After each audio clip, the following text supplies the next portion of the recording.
Well, good evening. It's about time to begin our services tonight. It's good to see everyone.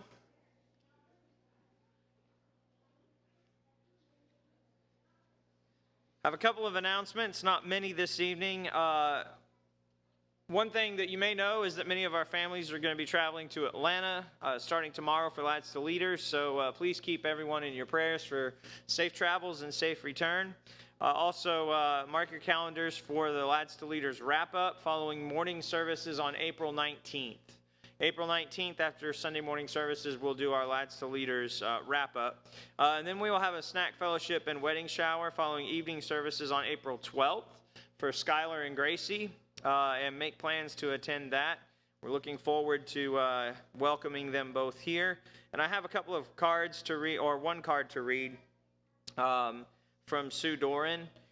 She said, "Dear Charlotte Church of Christ," she said, thank you all for everything you did for me during my stay in the hospital and at home.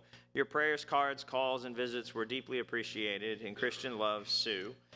So she's out in Florida right now, but when she gets back, certainly we'll encourage her.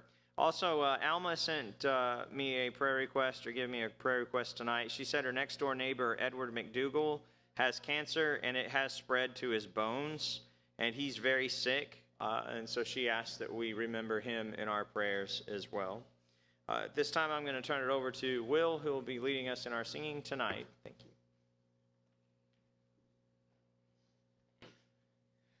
Our first song tonight is 489 on Georgia Stormy Banks. Again, 489 on Georgia Stormy Banks, verses 1 and 5.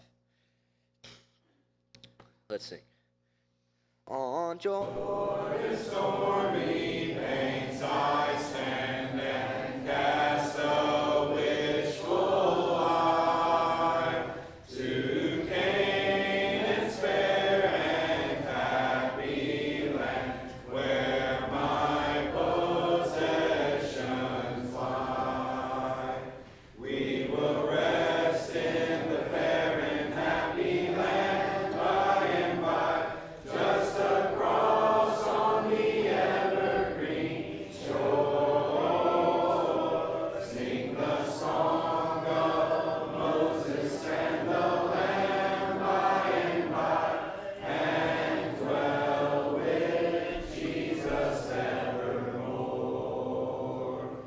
Filled with delight, my raptured soul would here no longer stay. Though Jordan's waves around me roll, fearless I launch away. We will rest in the fair and happy land by and by, just across on the evergreen shore. Sing the song of Moses and the Lamb by and by, and dwell with Jesus evermore. If you would like to mark the song of invitation, that'll be 537 when all of God's singers get home. Again, 537 when all of God's singers get home, verses 1 and 4. The song before the lesson will be 496, This World Is Not My Home. Again, 496, This World Is Not My Home, verses 1 and 4. Let's sing. This world is not my home, I'm just a passing through. My treasures are laid up somewhere beyond the blue. The angels beckon me from heaven's open door, and I can't feel at home in this world anymore. Oh Lord, you know I have no friend like you. If heaven's not my home, then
When you go to the store to get new shoes, there's an expectation that the ones that you find will fit. In fact, as you're fitting your feet for them, you're looking at all the different shoes that are around you, and there's one thing that stands out, at least to me, whenever I go to a shoe store.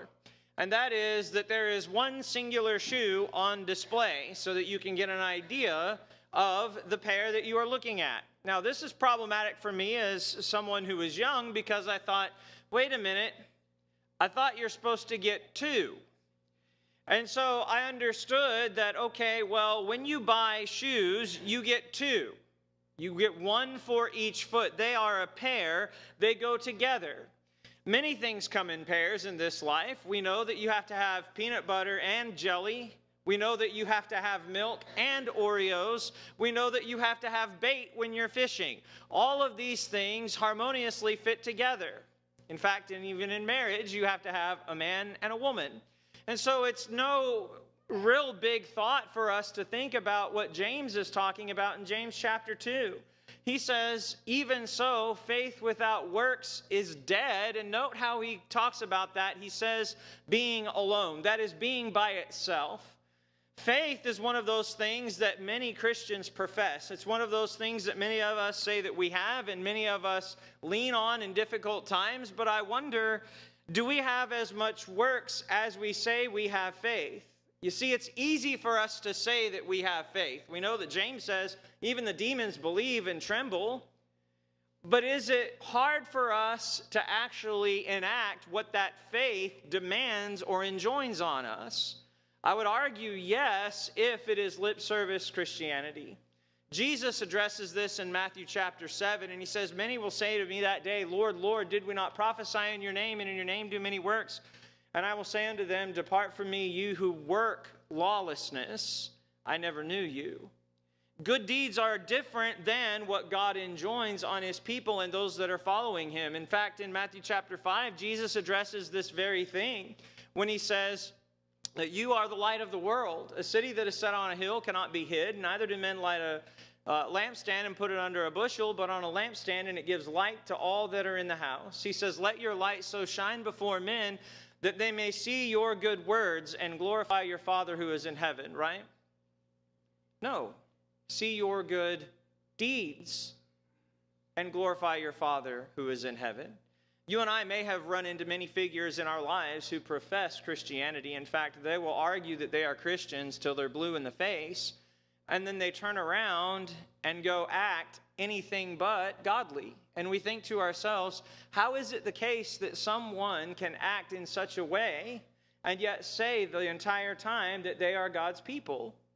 You see, that's always been a question that I've had on my mind, and James addresses this, I think, very eloquently when he says, faith without works is dead, being alone. The Hebrews author does this as well in Hebrews chapter 11, and I won't go through the litany of examples that he gives there, but certainly one of the things that you see as you open that chapter is you see, by faith, such and such did. By faith, Abel offered a more excellent sacrifice than Cain. By faith, Enoch believed in God. We know that he was no more, for the Lord took him. By faith, Abraham offered Isaac. By faith, Abraham obeyed God when he was called out of Ur of the Chaldees. On and on and on the list goes. But we note two things that come together in the outworking of our faith, and that is an active obedience to God. Jesus ties these two together, I think, very eloquently when he says in John 14:15, if you love me, keep my commandments. Certainly, there is an expectation that we work. We do the things that we say that define the people who we say we are. I love how this is mentioned or referenced by the writer. When Jesus says, my meat, my food, that is my whole obligation, my goal is to do the will of him that sent me and to finish his work. Ultimately, it is our prerogative as God's people to do the work that God has put before us, to be his servants, to be co-laborers with God, to be those figures that are out there striving with everything that we are to reach the lost. And if our example is anything other than our profession, then we've missed the point entirely. I love how Peter concludes his work in 2 Peter chapter 3. There he says, seeing then that all these things shall be dissolved, what manner of persons ought you to be in all holy conversation and godliness? Why would he ask that question if works didn't matter? Why would he ask that question if how we acted did not matter before the God of heaven? You see, it does matter. Faith and works cannot coexist separately. Just as you don't go into a shoe store and buy one shoe for 1 foot, naturally those two are paired. If you realize this evening that your life has been inconsistent with your profession, I want to encourage you to make things right with the God of heaven if you have that need. And if you need the prayers of the congregation for any reason this evening, won't you come now as we stand and sing our song of encouragement?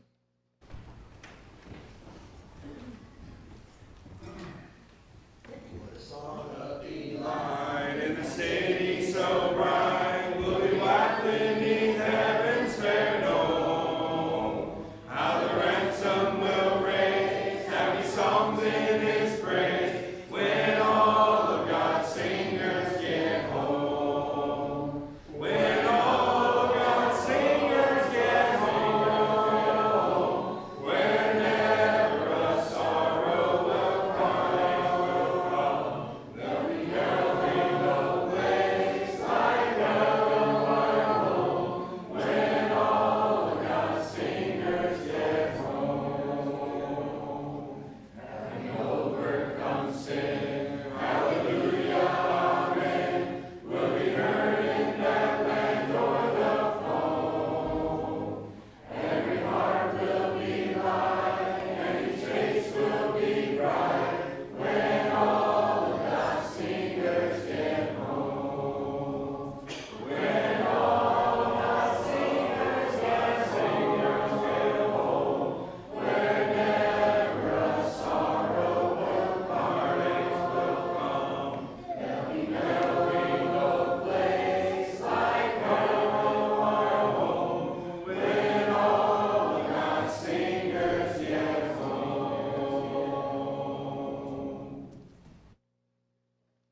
Let's pray.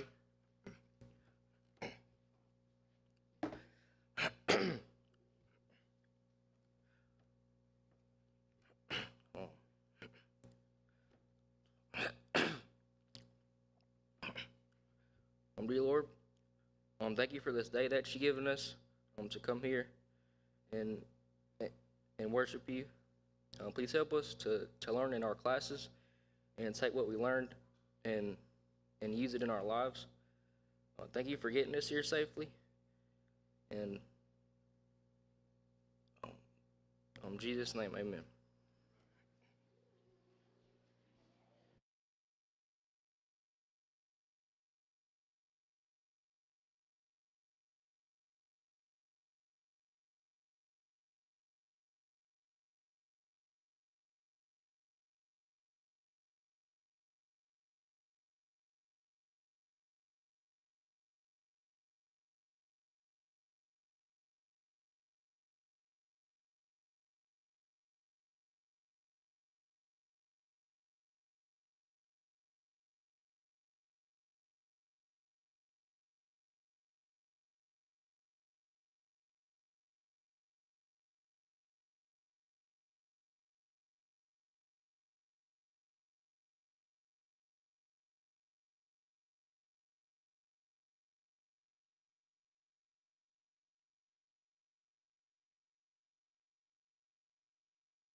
All right, good evening. Welcome back to our Minors Prophets class.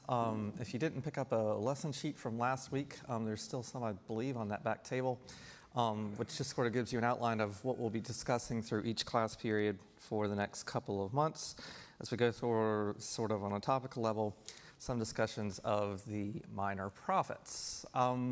If you remember where we were last week, you will perhaps know that the way we're going to go about this tonight is that last week was about how God felt, and this week is all about what God saw. So the title of tonight's lesson is God Diagnoses Societal Ills. So this is God looking down and describing what he sees and what's going on among his people. Because if you remember where we left off with last week, we were focusing on these instances in the minor prophets where there are more of these, it seems, in the minor prophets than elsewhere in scriptures, where God speaks to the world in the first person. I this, I that, and those sorts of things. And here, specifically, we spent a lot of time in Hosea chapter 11, where it's less about God describing what he has or is going to do, and it's more about how he feels about his people and the degradation of their society that he sees in front of them. So, for example, in Hosea chapter 11 at verse 1, it tells us that he looks down at Israel and he sees his son. And so he treated Israel's citizens as his children. And in very descriptive ways throughout that chapter, he describes the parent-child relationship. He nurtured them like you would a child, describing in verse 3 that he taught Israel how to walk. He led them out of Egypt, and then he took them by the hand and he taught them how to walk.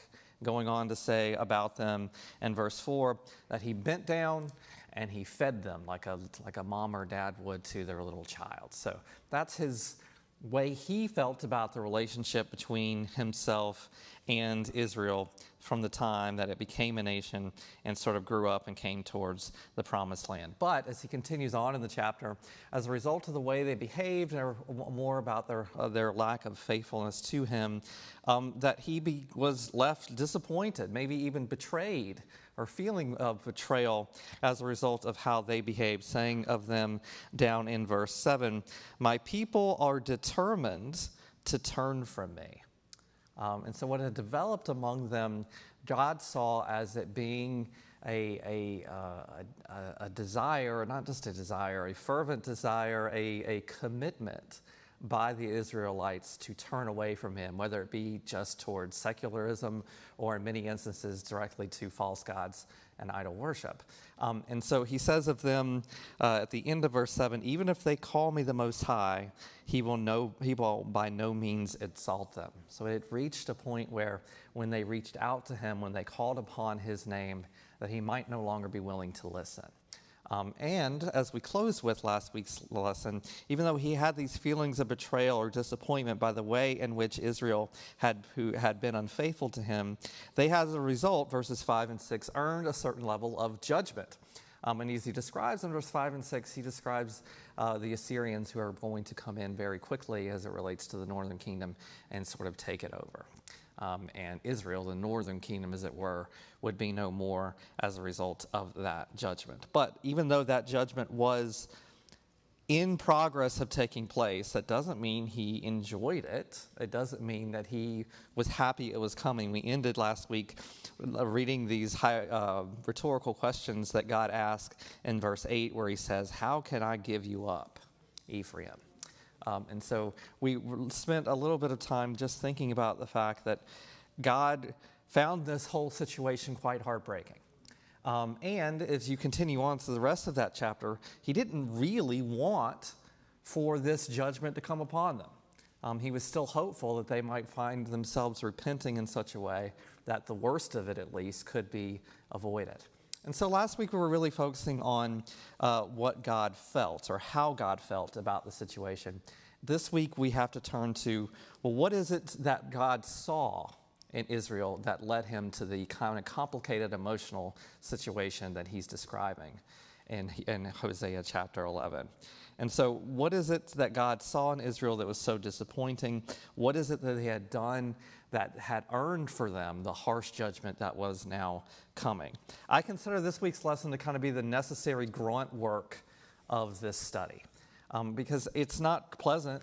I mean, the things we're going to see about how this society basically fell apart is not pleasant in any means, but it does seem like it's necessary. We need to understand how Israel and Judah to some extent, but more Israel for tonight's purposes, how it fell into such a level of unfaithfulness. We need to do that to appreciate, one, why God was willing to use the nations of Assyria and the Babylonians later in Judah as a punishment for them. Secondly, so that we can understand what type of repentance would have been necessary for them to avoid this judgment at the hands of the Assyrians and the Babylonians. And then thirdly, when we get in later in lessons of this series, we'll talk about a specific group that are mentioned often throughout the minor prophets that are simply referred to as the remnant. Now, who are the remnant?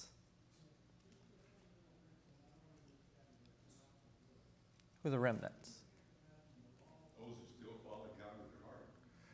Okay, good. So those who, even though the society seems to be falling apart around them, are not joining in, are not a part of the unfaithfulness that becomes so endemic within Israelites and Judah's society.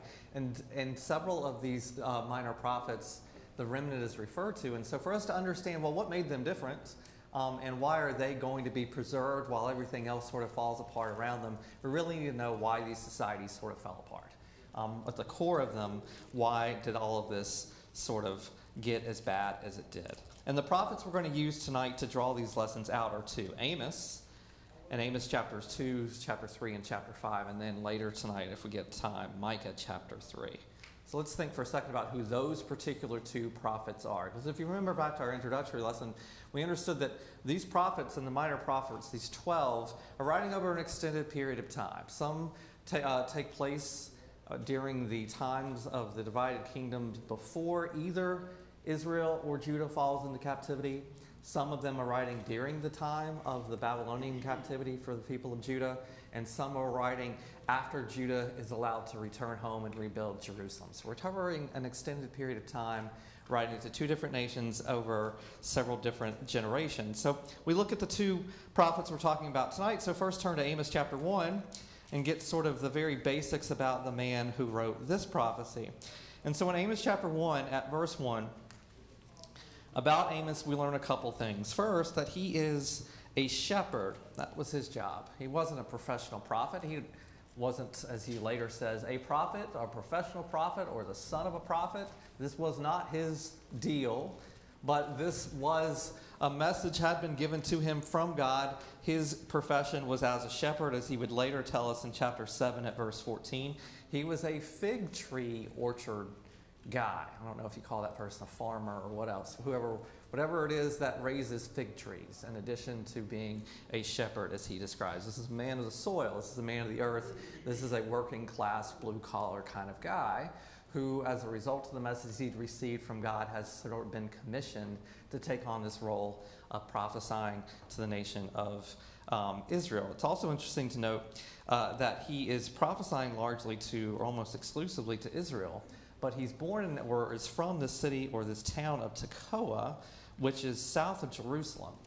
So it seems like he's from the southern kingdom, but prophesying to the northern kingdom. And so that makes him a little bit of an interesting figure. And if you turned over to Micah chapter 1 at verse 1, we'd learn a little bit of something about Micah as well. He is from a town called Morsheth, which is also in Judah, kind of a rural town in Judah.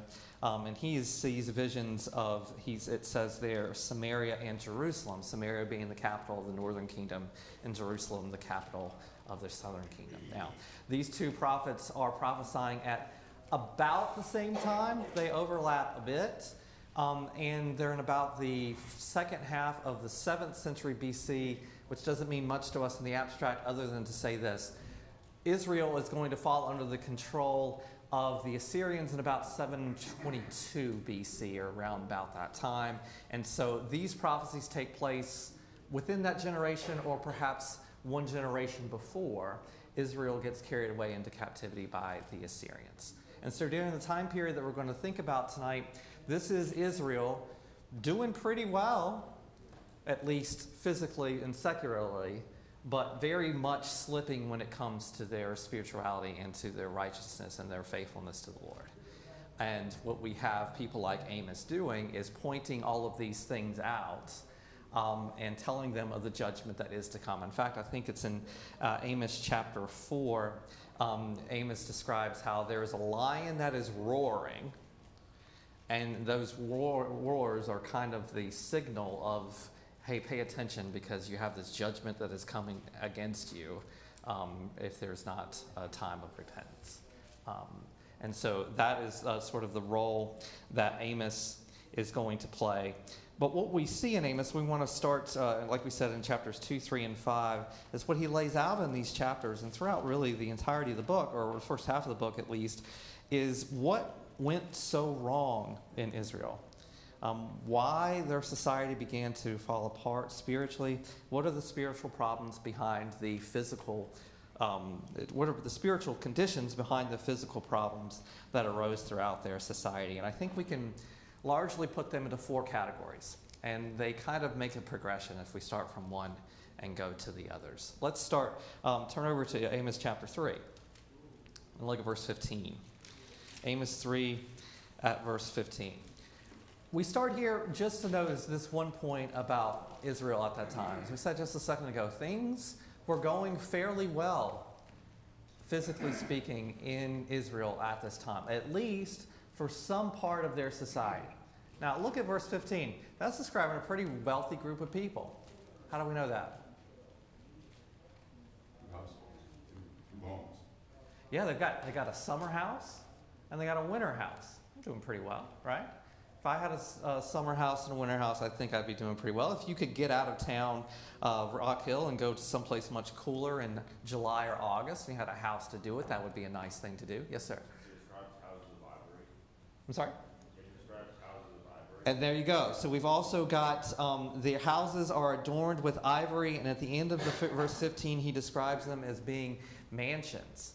So we've got folks with summer and winter houses and mansions adorned with ivory. So there are some within their society which are really, really doing quite well. And the first sort of category or the first brick in the wall that leads to their falling apart really does come with this extravagance. And it's not just that they're doing well materially, but they want to put it on display. Like you said, it's not just that they have 2 homes, it's that they've got it adorned with ivory. This is the kind of thing where money sometimes makes people want to show people how much money they have. And so there is a level of extravagance that was common among these people. Later, they use the phrase mansions one more time. Turn the page to chapter 5 and look at verse 11. Amos chapter 5 at verse 11. He says in verse 11, therefore you have built stone mansions, but you will not live in them. You have planted lush vineyards, and you will not drink the wine. So they're in mansions. They have a summer house and a winter house, and they've also got this sort of lush vineyard alongside of it. So they are, they're doing well. They're somewhat self-sufficient.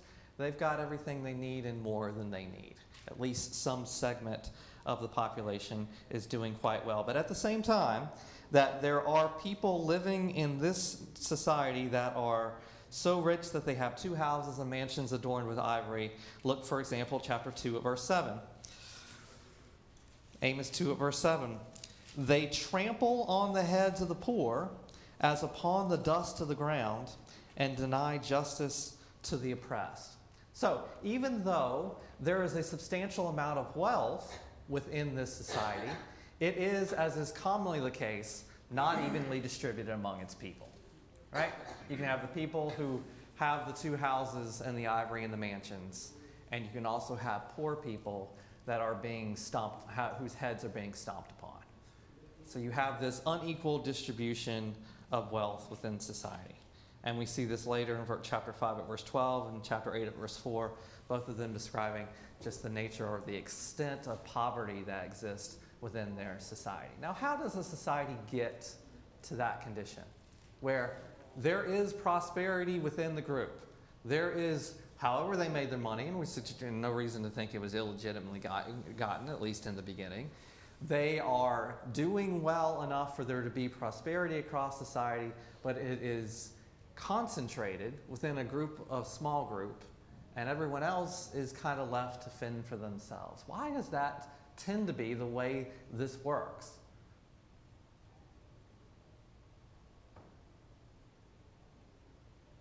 You mean the contempt for the poor? We'll get there, but why is it that the default tends to be that when prosperity comes to society, its benefits tend to be concentrated in a small group, as opposed to being diffused among the entirety of the society? Well, generally, the rich have the power to do whatever they wish to do. And, I mean, same in the United States. I mean, 1% of the population has 90-some% of the wealth. And I mean, I'm not saying people are hurting, but it's typical like that, I think, through all societies. Okay, so what you're suggesting is that what flows from having a substantial amount of money are other benefits which allow you to accrue more money and more power, and it becomes sort of cyclical over time. Exactly. Well, when you move away from the Lord, you lose those principles of helping those less fortunate and other aspects of Christianity and Christian service, even though these are Israelites, of course, but you get where I'm going with this. This notion of helping others and enriching the whole community and not just hoarding your wealth for your own benefit. And clearly they have moved away from the Lord, so it kind of does make a lot of sense. So you've made a very natural but a very interesting connection in saying that having a lot of, or making an association between having a large amount of money and being a degradation of someone's personal moral standing. I think you're moving away from God.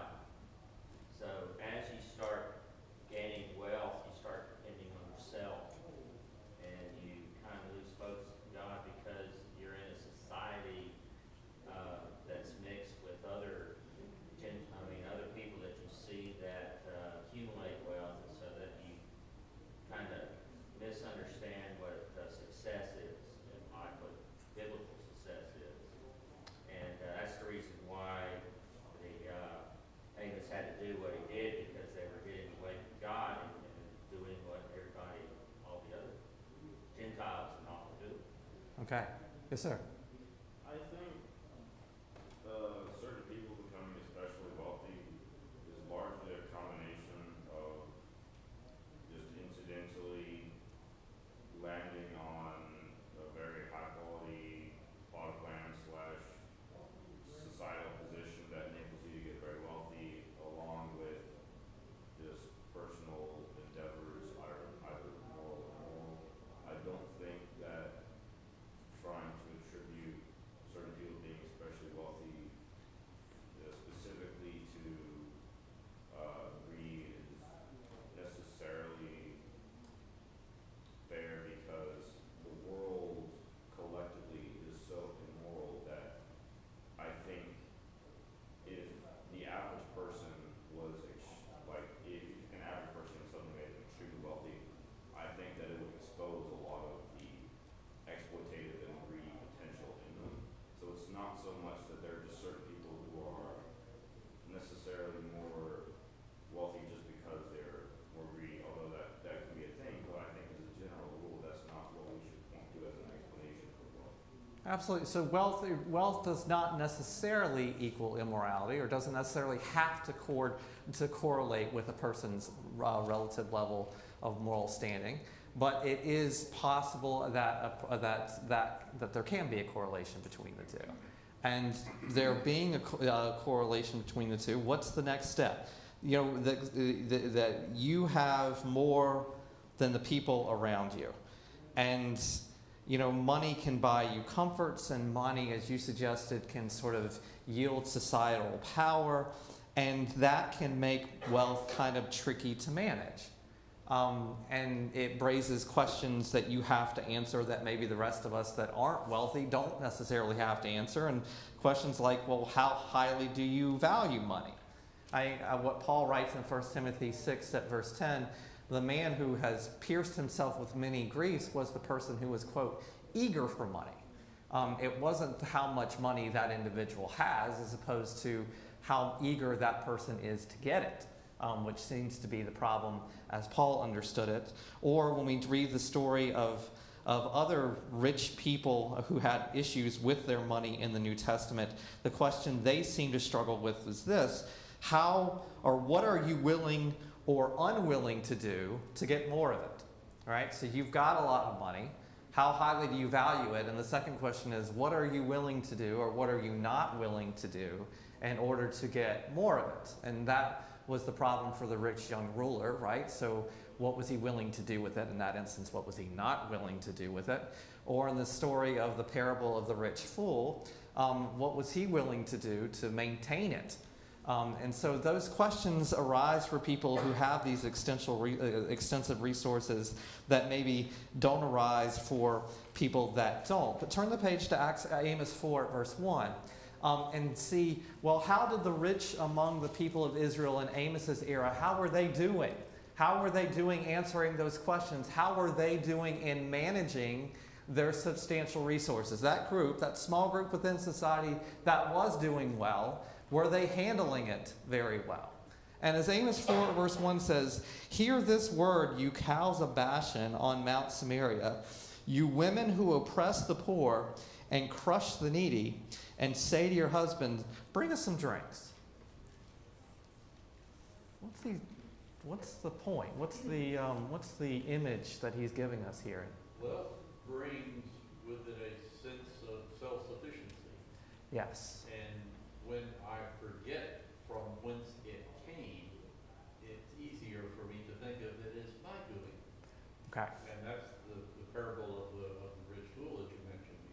Let me tear down my barns and build bigger ones. I don't have enough place to put all my stuff. Yeah. So he calls it his stuff, calls it his barns, and he's looking to build for himself. And that your perspective on things changes. Your ability to see beyond yourself begins to decrease. And the challenge of keeping a good perspective on the source of your blessings and the proper use of those things becomes an increasing challenge. And we see that with the group that's described here. This cows of Bashan, does anybody have any ideas of what he's getting at with that?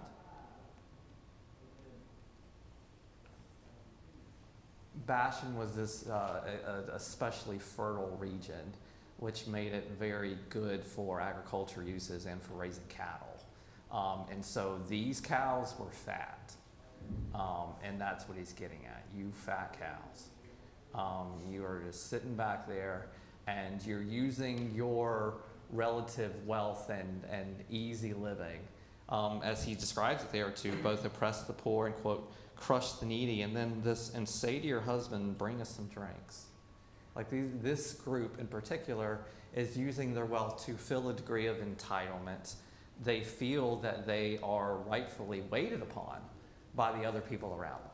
So they can oppress those without, and those who are maybe even on their level, their spouse, and say, wait on me, work for me. And so they're not handling it very well. And so we often say when it comes to money, it's not money that's not necessarily the problem. It's the love of the money. It's how you're managing these things that becomes issue or a problem for them.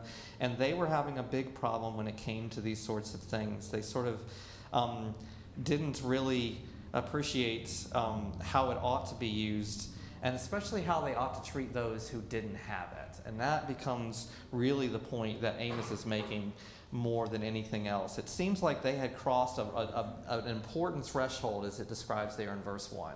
From wanting more money to thinking the fact that I have money gives me power over those who do not, right? They were using the money and the position that money gave them, the societal power that money gave them to, quote, oppress the poor and crush the needy. That's different than just saying, I'm good at what I do, I make a lot of money, therefore I'm going to keep doing what I do so I can make even more money. You can do that without doing this other thing of crushing the poor.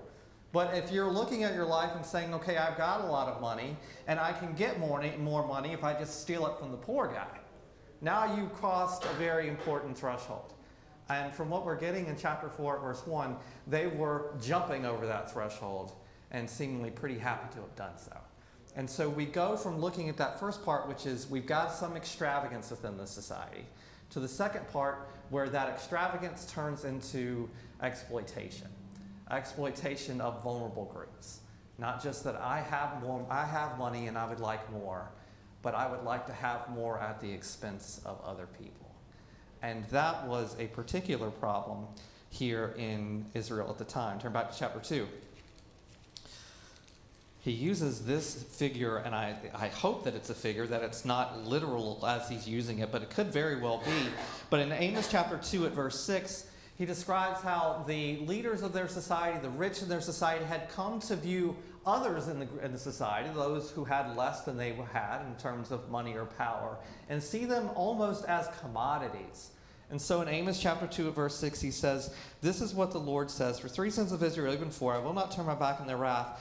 They sell the righteous for silver, and they sell the needy for a pair of sandals." And so this seems to be the point that they looked at people who were lesser than them in terms of money or power and says, I can use them, I can trade them, I can sell them, and I'm not even going to get a lot for them. I'll sell them for a pair of sandals. And he uses that same figure again in Amos chapter 8 at verse 6. They sell the poor for a pair of sandals. And so it's really getting at this notion of the exploitation of those less off by those who had more. What's even worse than that, he told them they couldn't sell their fellow Israelites and they couldn't enslave them. I mean, because they left that. And they were no better than what Egypt had done. That is an important piece of this puzzle, and I want you to hold on that because we're going to come back to that question because it gets to sort of the question after the question, which is, how did this happen? Right? So how did they reach this point where they were willing to exploit? One other verse to know before we get there, though. Turn to chapter 5, verse 11. Amos chapter 5, verse 11. Depending on your translation, what you've really got here is that the rich get richer and the poor get poorer. Chapter 5, verse 11 says, "You trample on the poor and you force him to give you grain." Now, some translations refer to this as a tax, but it just depends on what translation you're reading from. If it was a tax, who gets to impose taxes? The king. Government. Who gets to hold governmental positions? Aristocrats. Sorry? Aristocrats, those who have the ability and the power within society. They tend to be the ones who get elected or appointed or whoever it is gets in these particular spots to do these sorts of things. And so if this is a tax situation, you tax him to force him to give you your grain.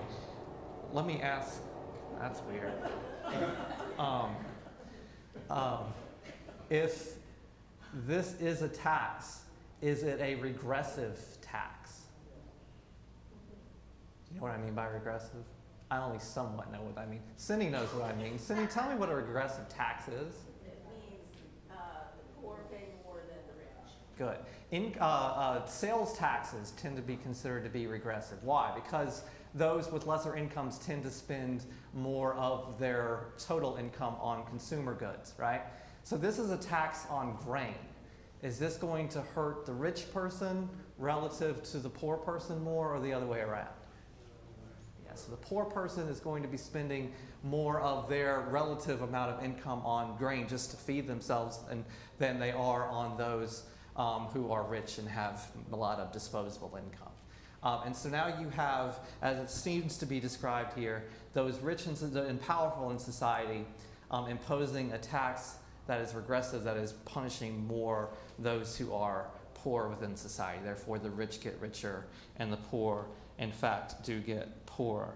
But this does bring up the question that TJ was getting at a few seconds ago, which is, how did they fall into this situation? Because, as you said, the law was very clear on these points, wasn't it?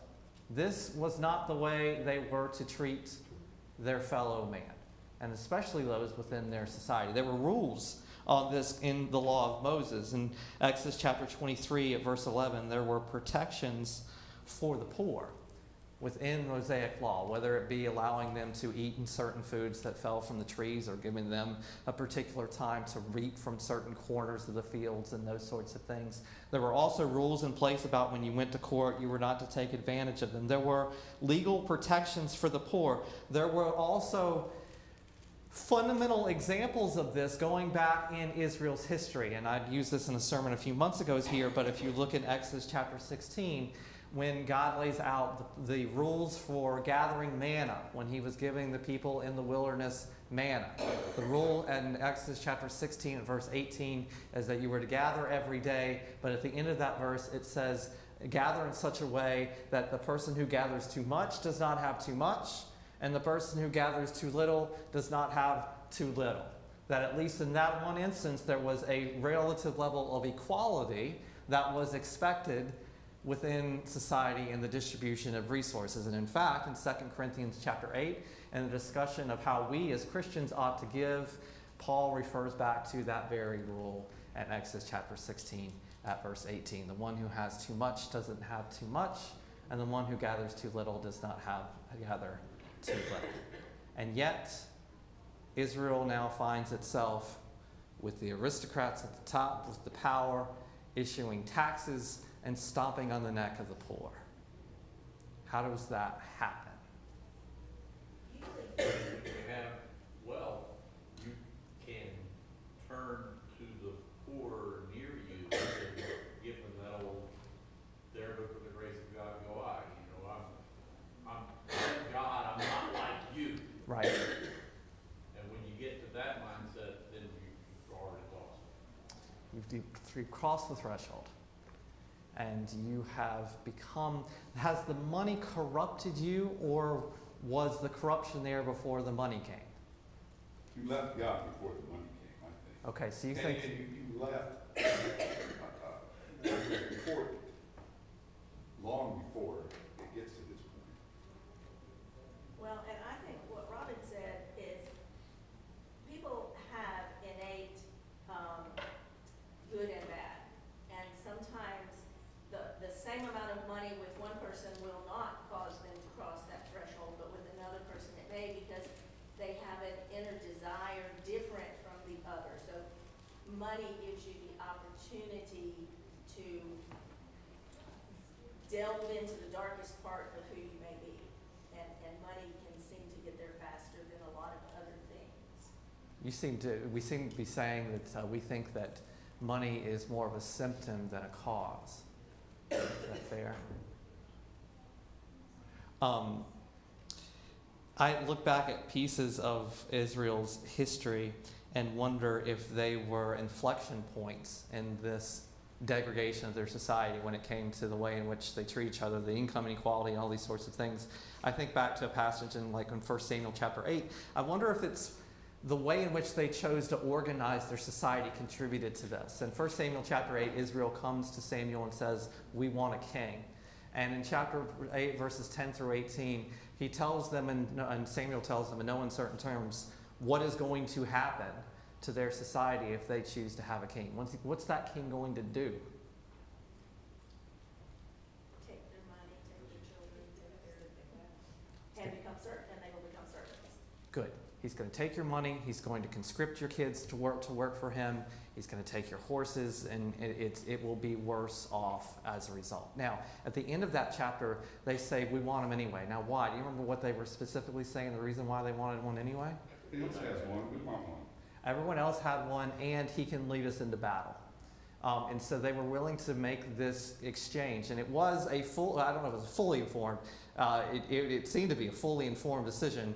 We will exchange what we consider to be security guarantees, which there was no king that could give them more security guarantees than God who would deliver them. But be that as that may, they thought that they could exchange the security guarantees for this more inequality in their society. Yes, sir. It wasn't fully informed decision, because I think throughout the books of Kings and Chronicles, arguably the worst result of kings was And I Good point. don't think that that would have been easily foreseen at the time. That's a good point. Yeah, so there is this spiritual component. It's not just about income or economic inequality. The kingship also certainly contributed to the degradation in their relationship with God and their willingness to turn to false gods and worship false gods as well. The other point, inflection point that I always point to, and this is just because this particular figure fascinates me in Scripture, I wonder about the age of Solomon. And I think a lot about who Solomon was as a king, as a man, and I wonder how the legacy of how Solomon conducted himself affected Israel for generations to come. I think of 4 things about Solomon in particular. He was a king with unfathomable wealth, right? Even though he had that wealth, the second thing that comes to mind is that he used that wealth and spent more time building the palace for himself than he did the temple for the Lord, by several years. And then the third thing that comes to mind about him is that he used conscripted labor to do it, right? So the richest man in the world looking down to the rest of his society, people who are much poorer than them, and say, you now work for me and do what I tell you to do. And then just sort of the way he used his wealth. I read that passage in Ecclesiastes chapter 2 where he said, I just put my money to all of my heart's desires just to kind of see if that'd make me happy.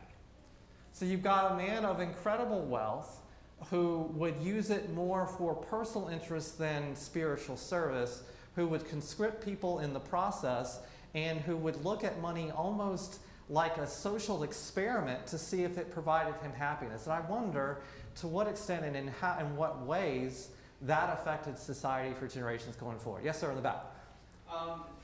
I kept going back to Amos 5:11. Yeah. Specifically the last 4 lines that it talks about the houses and the vineyards. To me, it was like money, power, and status. And what you said about Solomon, that makes sense because he was a man of great status and he was able to do all this. And like the rich and powerful were like, okay, why can't I? And to add insult to injury, they could attribute that to God. Yeah, that's so, right. And they said, look at what God has blessed me with. They blessed me with all these riches. Meanwhile, they are like trampling people down. So, I'm sure that's a precursor to, the religious powers during Jesus' day and all that stuff. That's my thought. Well, no, I appreciate that, and using the word status is important here. It's not just about money or even official government power. It is about social status. All of those things do go together. I think we perhaps wish that they weren't necessarily tied together, but they way too often are. That a person's wealth level is tied to their social status, and it can have all sorts of negative effects one way or another. And then you sort of fall down the hill one more time. You've got the extravagance, which leads to exploitation, which leads one more step. Go to Amos 2 and look at verse 7. Amos 2 at verse 7. We read the first half of this verse, then we'll read the second half as well now. It says, they trample on the heads of the poor as upon the dust of the ground, and deny justice to the oppressed. And notice this last piece of verse 7. Father and son use the same girl, and so profane my holy name. What do you get from that? What do you think those 2 gentlemen are up to? That's probably the most obvious appearance of it, isn't it? And that is the leading view on this among the commentators, that this is some form, perhaps most likely prostitution, but some form of sexual misconduct that the father is engaged in and that the son is engaged in with the same person. Now, I've also read sort of some commentators that view this as kind of a figurative reference to idolatrous worship or generalized unrighteousness, but most directly it seems to be looking like a direct reference to this sexual immorality. Is there any significance that it's both father and son who are engaged in it? From one generation to the next. Right. Keep getting passed on. Exactly. The son will grow up and do the same thing. Exactly. And so now we've got a kind of moral degradation that is becoming cyclical, that it is within one generation and it's becoming as bad, if not worse, in the generation that is to come. And so we've got a lot, we see how it's sort of getting worse and worse within this group. There's one more level to go. Turn over to chapter 5. We're going to look at verse 10. And then we'll go back to verse 7. But Amos 5 at verse 10, this is going one step further, because in this verse it tells us, you hate the one who reproves in court, and you despise him who tells the truth. That seems to have gone a step further. So we've got people who are sort of extravagant in their wealth, exploiting those who are less well off, falling into greater levels of personal moral degradation. But here we've gone another level to what you might call the suppression of righteous behavior. Because now they're looking at those who are not them, right, that are not morally degraded, that are actually seeking to do the right thing under the circumstances, and, quote, you despise him who tells the truth. Now tell me why that's necessary as a part of our sort of digression within society. Why you just be your little morally deficient person over there. Why do you need to hate the person who's telling the truth? What value does that offer to you?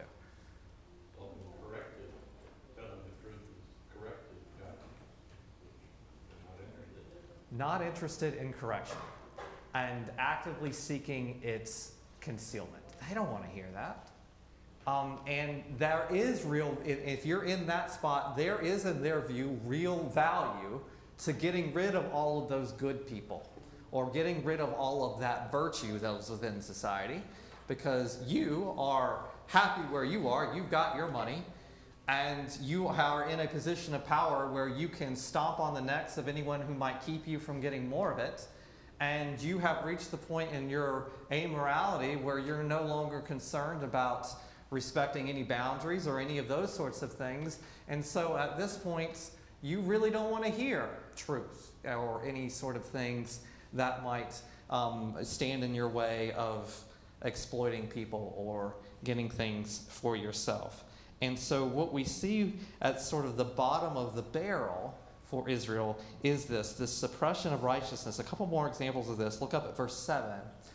Amos chapter 5 at verse 7. You who turn justice into bitterness and cast righteousness to the ground. And so it's not just about how I see things. It's about trying to avoid this type of correction or any opportunity for correction. Then we'll look at two final ones as I heard the bell. Amos 2 at verse 12. Amos 2 at verse 12. Same sort of suppression tactics. But you made the Nazarite drink wine. Nazarite makes a vow that there are certain things they won't do among them, drink alcohol. You make the Nazarite drink wine, and you command the prophets not to prophesy. I don't want the people who are going to tell me what God says about how wrong this is to tell me about it. And I don't want this person who appears to be righteous and upstanding, a commitment they made to God, I'd like to bring them down in the gutter with me. And then finally, this is where God concludes about this society. In Amos chapter 3 at verse 10, God says this, they do not know how to do right. And the question I put on the syllabus is the one I'll leave you with tonight, which is this. Does that statement represent the absence of a conscience, an untrained conscience, or a seared conscience? And what means, why would you say seared as opposed to the other option? We'll go to the point of taking somebody who's trying to do something godly and forcing him to make it into something evil. I mean, it reminds me what Paul said in 1 Corinthians 5. It says it's actually reported that there is immorality among you, and immorality of such a kind as does not exist even among the Gentiles, that someone has his father's wife. It's disgusting. It's gross. Well, they're supposed to be that too. Yeah, they're proud of it. Yeah, we got this kid. He's part of us. Good. So this is not a situation where they didn't know better. And this isn't a situation where they found it ambiguous. They knew exactly what they were doing. And as you said, they're celebratory about it, and they're suppressing the righteous things around them. All that suggests that this is a conscience that was properly trained, or at least had the opportunity to be properly trained, but that is no longer functional. And this is the world in which the minor prophets lived. And this is the reason why God issues all of those apocalyptic sounding descriptions of how all this judgment is coming upon them. And we'll pick up next week. Thank you guys for tonight's discussion.